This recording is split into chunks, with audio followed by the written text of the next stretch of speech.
চলমান তাপপ্রবাহ আরও কয়েকদিন থাকতে পারে বলছে আবহাওয়া অফিস। শুক্রবার দেশের সর্বোচ্চ তাপমাত্রা ছিল চুয়াডাঙ্গায় 42.4 ডিগ্রি সেলসিয়াস। তীব্র তাপপ্রবাহে বাড়ছে বিভিন্ন রোগবালাই। বেশি আক্রান্ত হচ্ছে শিশু এবং বৃদ্ধরা। রোগীদের সামাল দিতে হিমশিম খাচ্ছেন সরকারি হাসপাতালের চিকিৎসকরা। তাপপ্রবাহের কারণে শ্রমিক সংকট সারা দেশে। বোরো ধানে বাম্পার ফলন করেও আবাদ করেও ঘরে ফসল তুলতে বেগ পাচ্ছেন চাষিরা।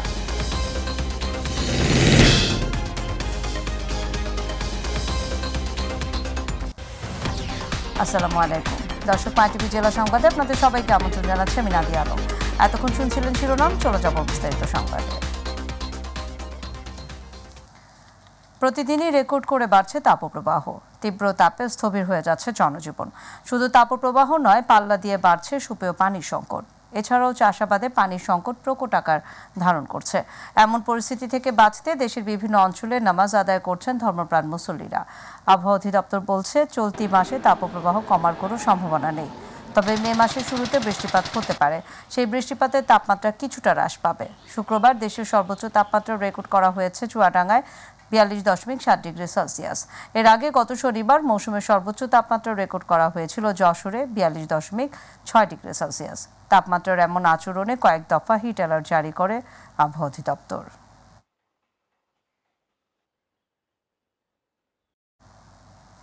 তীব্র তাপপ্রবাহে বিপর্যস্ত ভোলার জনজীবন। বাড়ছে বিভিন্ন রোগবালাই।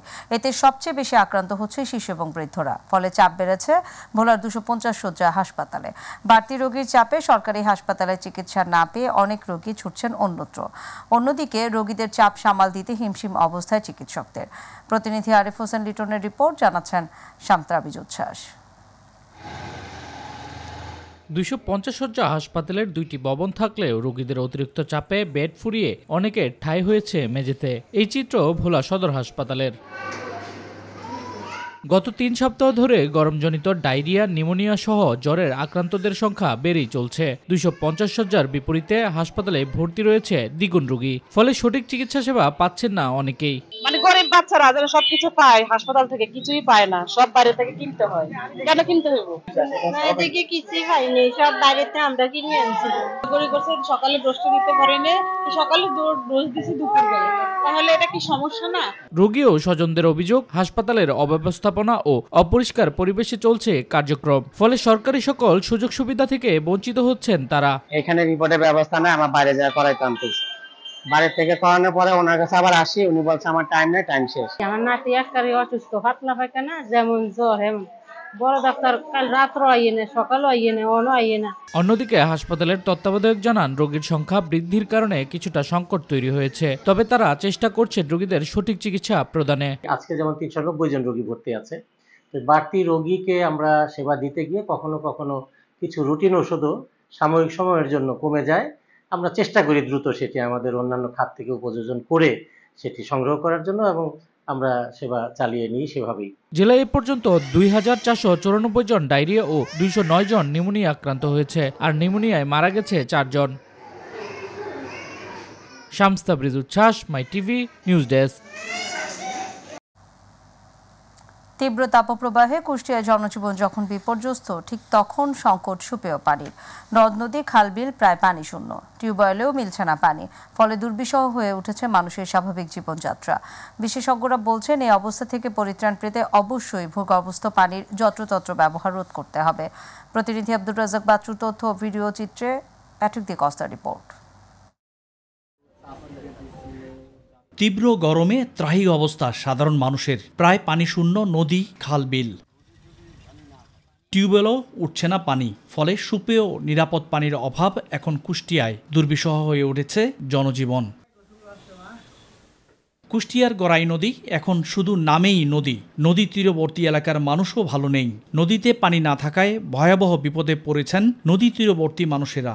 আমাদের গড়াই নদী, এই গড়াই নদীতে আগে অনেক পানি থাকতো, এখন পানির সংখ্যা কমে গেছে।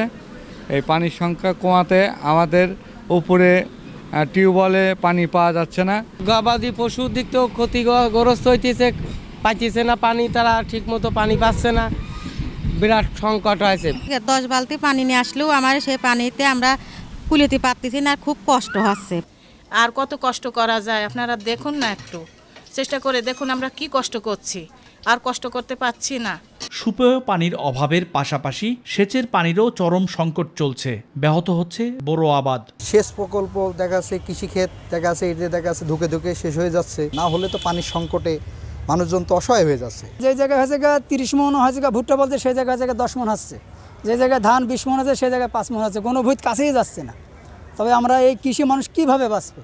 পানি না থাকার কারণে মানুষের জীবন দুর্বিষহ হয়ে পড়ছে। বিশেষজ্ঞরা বলছেন, তীব্র পানি সংকটের অন্যতম প্রধান কারণ ভূগর্ভস্থ পানির যত্রতত্র ব্যবহার। আমাদের যে গ্রাউন্ড ওয়াটারের যে ব্যবহার, এটি একেবারে অপরিকল্পিতভাবে হয়। গরমকালে গ্রাউন্ড ওয়াটারের লেভেল নিচে নেমে যাবে, তো এটি সত্যি অ্যালার্মিং একটা ব্যাপার। এখনই আমাদের দেশের সরকার সহ যেসব কর্তৃপক্ষ, তাদেরকে সচেতন হওয়া উচিত এবং গ্রাউন্ড ওয়াটার ব্যবহারে আমাদেরকে আরও যত্নবান হতে হবে। এমন পরিস্থিতিতেও কোনো সুখকর খবর দিতে পারেনি কুষ্টিয়া আবহাওয়া অফিস। প্যাট্রিক ডি কস্তা, মাই টিভি। নওগাঁয় তীব্র তাপদাহে 2 রাকাত ইস্তিগফার নামাজ আদায় করা হয়েছে। সকালে শহরের নওজোয়ান ঈদগাহ মাঠে জেলা ইমাম মুয়াজ্জিন কল্যাণ সমিতির আয়োজনে তাপদাহ থেকে মুক্তি পেতে ও রহমতের বৃষ্টির জন্য মহান সৃষ্টিকর্তার নিকট রহমতের বৃষ্টির জন্য বিশেষ নামাজ এবং দোয়া আদায় করা হয়। এলাকার প্রায় 2000 মুসল্লি বিশেষ জামায়াতে অংশ নিয়ে 2 রাকাত ইস্তিগফার নামাজ আদায় করেন। বিশেষ মোনাজাত পরিচালনা করেন নওগাঁ জেলা ইমাম মুয়াজ্জিন কল্যাণ সমিতির সভাপতি আমম আকরাম হোসাইন।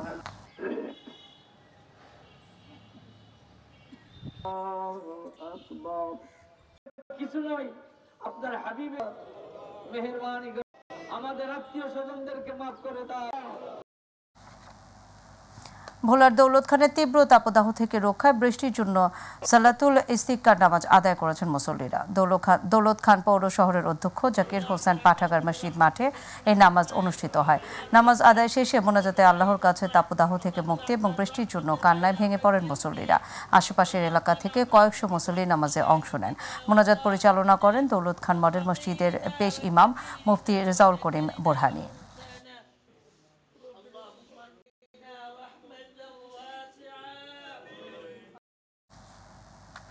দিনাজপুরে ফুলবাড়িতে প্রচণ্ড তাপদাহের কারণে মাইটিভির পক্ষে তৃষ্ণার্ত পথচারীদের মাঝে খাবার, জুস, পানি বিতরণ করা হয়েছে। শুক্রবার তৃষ্ণার্তদের মাঝে জুস বিতরণ মাইটিভির ফুলবাড়ি প্রতিনিধি ফিজারুল ইসলাম ভুট্টো এ সময় বিতরণ করেন। এ সময় ফুলবাড়ি থানা প্রেস ক্লাবের সভাপতি আফজাল হোসেন এবং উপজেলা তাঁতি লীগের আহ্বায়ক জাহিদ হোসেন উপস্থিত ছিলেন।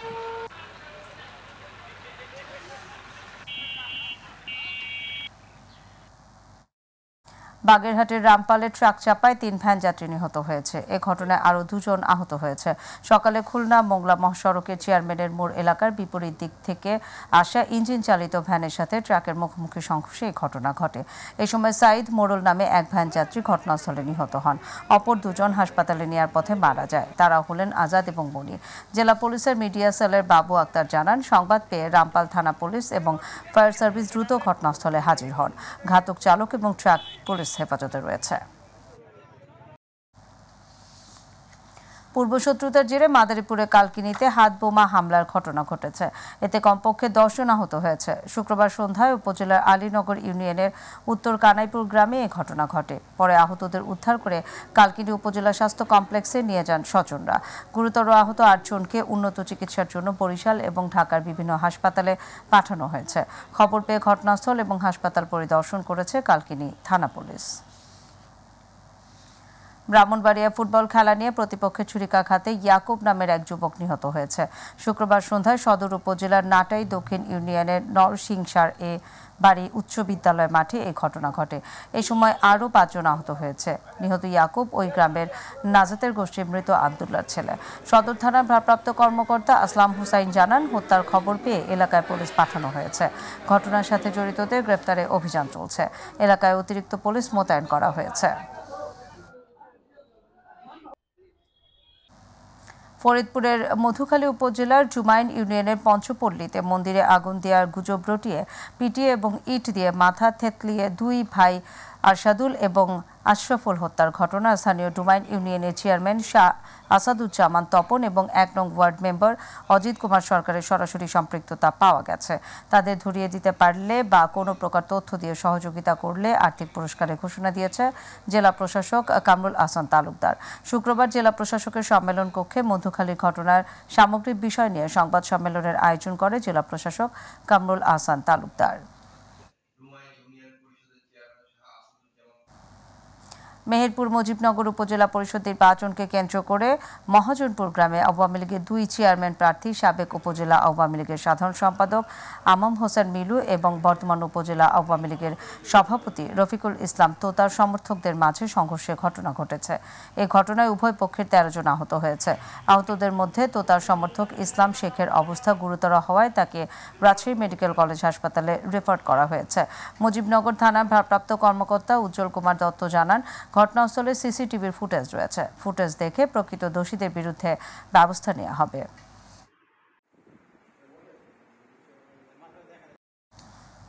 দর্শক, এবার আমাদের কৃষি।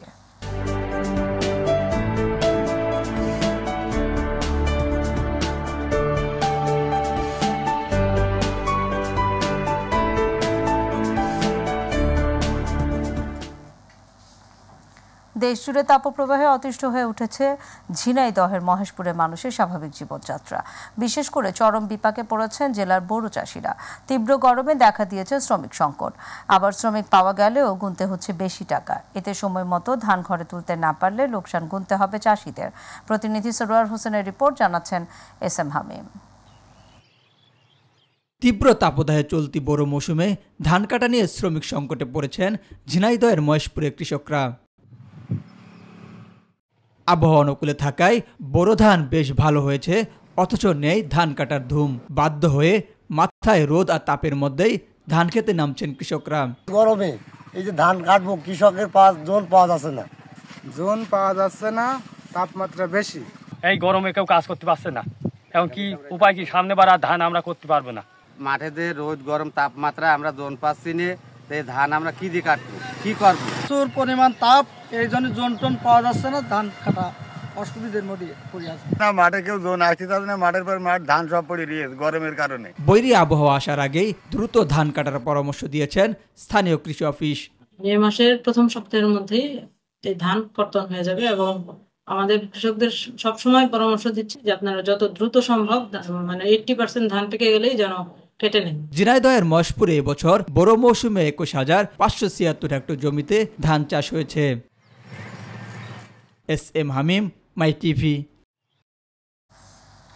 নোয়াখালী সুবর্ণচরে সমন্বিত ব্যবস্থাপনার মাধ্যমে কৃষি যান্ত্রিকীকরণ প্রকল্পের আওতায় 70% ভর্তুকি মূল্যে কৃষি যন্ত্রপাতি বিতরণ করেছেন সুবর্ণচর উপজেলা কৃষি সম্প্রসারণ অধিদপ্তর। সুবর্ণচর উপজেলা কৃষি কর্মকর্তা হারুনা রশিদের সার্বিক তত্ত্বাবধানে এ সময় উপস্থিত ছিলেন সুবর্ণচর উপজেলা নির্বাহী কর্মকর্তা আল আমিন সরকার, জেলা পরিষদ সদস্য আতিকুল্লাহ সুজন সহ আরও অনেকে। এ সময়ে 6 জন কৃষককে কম্বাইন্ড হারভেস্টার, 15 জন কৃষককে রিপার যন্ত্র বিতরণ করেন সুবর্ণচর উপজেলা কৃষি সম্প্রসারণ অধিদপ্তর।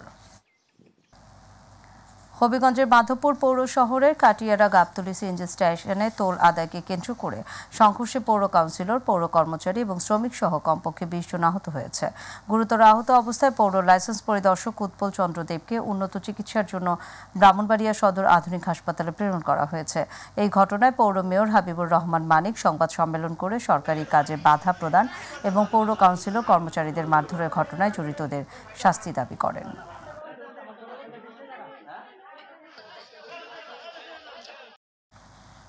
আগামী 8 মে ফরিদপুর চরভদ্রাসন উপজেলা 6ষ্ঠ ধাপের উপজেলা পরিষদের নির্বাচন অনুষ্ঠিত হবে। আর এই নির্বাচনকে ঘিরে প্রচণ্ড তাপদাহের মধ্যে প্রচার প্রচারণায় ব্যস্ত সময় পার করছে নির্বাচনে অংশ নেওয়া চেয়ারম্যান, ভাইস চেয়ারম্যান এবং মহিলা ভাইস চেয়ারম্যান প্রার্থীরা। চরভদ্রাসনে হাটবাজার, চায়ের দোকানে এখন চলছে নির্বাচনী আমেজ। সকাল থেকে মধ্যরাত পর্যন্ত ভোটারদের দাঁড়ে দাঁড়ে ঘুরছে চেয়ারম্যান প্রার্থী মোতালেব মোল্লা এবং আরেক চেয়ারম্যান প্রার্থী আনোয়ার আলী মোল্লা ও ভাইস চেয়ারম্যান প্রার্থী মোল্লাফ। ভোটারদের মন জয় করতে দিচ্ছেন তারা বিভিন্ন প্রতিশ্রুতি।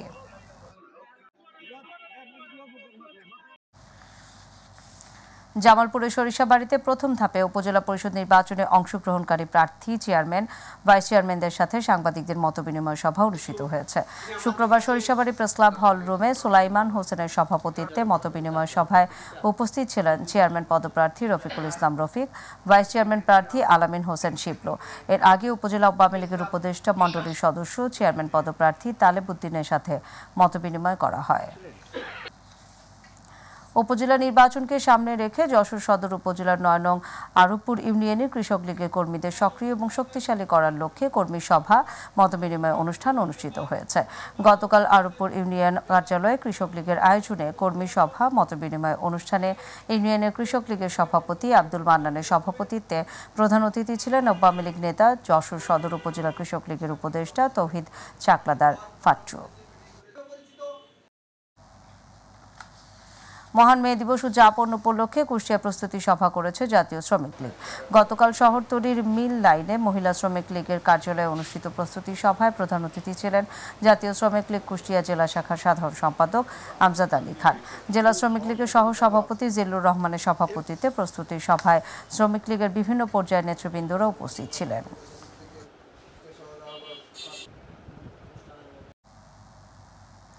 নওগাঁয় 2 দিনব্যাপী গণযোগাযোগ অধিদপ্তরের ইনোভেশন শোকেসিং অনুষ্ঠিত হয়েছে। গণযোগাযোগ অধিদপ্তরের 2023-24 অর্থ বছরে বার্ষিক কর্ম সম্পাদন চুক্তির এপিএ আওতায় ই গভর্নেন্স এবং উদ্ভাবন কর্মপরিকল্পনা বাস্তবায়নে এই ইনোভেশন শোকেসিং কর্মসূচির আয়োজন করা হয়। নওগাঁ জেলা প্রশাসকের সম্মেলন কক্ষে ভিডিও কলে 2 দিনব্যাপী কর্মসূচির উদ্বোধন করেন গণযোগাযোগ অধিদপ্তরের মহাপরিচালক নিজামুল কবির। অনুষ্ঠানে গণযোগাযোগ অধিদপ্তর ঢাকার পরিচালক প্রশাসন এবং অর্থ ইয়াকুব আলী, পরিচালক প্রচার এবং সমন্বয়ক হাসিনা আক্তার, বিভাগীয় জেলা তথ্য অফিসের পরিচালক ফরহাদ হোসেন উপস্থিত থেকে দিক নির্দেশনা প্রদান করেন। বরিশালের নারীর রাজনৈতিক ক্ষমতায়নের লক্ষ্যে সংবাদ সম্মেলনে সদস্যদের সাথে অপরাজিতাদের সংলাপ অনুষ্ঠিত হয়েছে। সকালে বরিশালের একটি কনভেনশন হলে এই সংলাপ অনুষ্ঠিত হয়। সভায় অপরাজিতার সভাপতি প্রফেসর শাহজাদা সভাপতিত্বে উপস্থিত ছিলেন সাবেক সংসদ সদস্য এবং তালুকদার মোহাম্মদ ইউনুস, অতিরিক্ত বিভাগীয় কমিশনার সোহরাব হোসেন সহ নারী জনপ্রতিনিধি এবং নারী নেতৃবৃন্দরা। এই সময় বরিশাল বিভাগের বিভিন্ন আসনের সংসদ সদস্যগণ উপস্থিত ছিলেন। সমাজের যারা সাধারণ মানুষ তারা কিন্তু নারী নেতৃত্বকে স্বাগত জানাচ্ছে, তো কিছু যারা সমাজপতি আছে তারা কিন্তু এক হয়ে নারী ঠেকাও তাদের কথা কিন্তু এই একটাই থাকে। আমাদের হয়তো পারিবারিকভাবে আমাদের সাহায্য সহযোগিতা আসে না এবং বেশিরভাগ নারী আমরা কিন্তু হয়তো যে কোনো কাজ কামে আমরা নেই, গৃহিণী হিসাবে আছি। সেই ক্ষেত্রে আমাদের জন্য 1 লক্ষ টাকাটা এটা কিন্তু অনেক বড় একটা ব্যাপার। সাংবাদিক ইউনিয়ন ময়মনসিংহের বার্ষিক সাধারণ সভায় বাংলাদেশ ফেডারেল সাংবাদিক ইউনিয়নের নেতারা বলেছেন, মুক্ত পরিবেশ ছাড়া মুক্ত সাংবাদিকতা করা যায় না। দেশে গণতন্ত্র এবং আইনের শাসন নেই বলেই আজ সাংবাদিকরা নির্যাতনের শিকার হচ্ছেন। গতকাল ময়মনসিংহ প্রেস ক্লাব মিলনায়তনে সাংবাদিক ইউনিয়ন ময়মনসিংহের সভাপতি আইয়ুব আলীর সভাপতিত্বে এবং সাধারণ সম্পাদক সাইফুল ইসলামের সঞ্চালনায় নেতৃবৃন্দরা এসব কথা বলেন। সভায় প্রধান অতিথির বক্তব্য রাখেন বাংলাদেশ ফেডারেল সাংবাদিক ইউনিয়ন বিএফইউজের সভাপতি রুহুল আমিন গাজী এবং বিশেষ অতিথি ছিলেন বাংলাদেশ ফেডারেল সাংবাদিক ইউনিয়ন বিএফইউজের মহাসচিব কাদের গনি চৌধুরী এবং সাংগঠনিক সম্পাদক ইরফানুল হক নাহিদ। রাজবাড়ীতে মাইটিভির 15তম প্রতিষ্ঠা বার্ষিকী উদযাপন করা হয়েছে। শুক্রবার জুমার নামাজের পর জেলা সদরের বড় ভবানীপুর দেওয়ানপাড়া হাফেজিয়া কওমি মাদ্রাসা এবং এতিমখানায় মাইটিভির রাজবাড়ী প্রতিনিধি শেখ মমিনের আয়োজনে দোয়া এবং মিলাদ মাহফিল অনুষ্ঠিত হয়। দোয়া অনুষ্ঠানে উপস্থিত ছিলেন সুধীজন গণ্যমান্য বিশেষ ব্যক্তিবর্গ এবং সাংবাদিকবৃন্দ সহ অন্যান্যরা।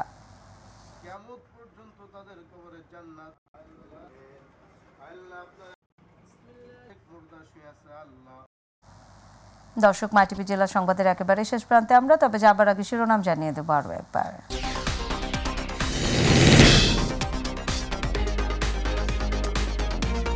আরো কয়েকদিন থাকতে পারে বলছে আবহাওয়া অফিস। শুক্রবার দেশের সর্বোচ্চ তাপমাত্রা ছিল চুয়াডাঙ্গায় 42.7 ডিগ্রি সেলসিয়াস। তীব্র তাপপ্রবাহে বাড়ছে বিভিন্ন রোগবালাই, বেশি আক্রান্ত হচ্ছে শিশু এবং বৃদ্ধরা। রোগীদের সামাল দিতে হিমশিম খাচ্ছেন সরকারি হাসপাতালের চিকিৎসকরা। তাপপ্রবাহের কারণে শ্রমিক সংকট সারা দেশে। বোরো ধানে বাম্পার ফলন হলেও ঘরে ফসল তুলতে বেগ পাচ্ছেন চাষিরা।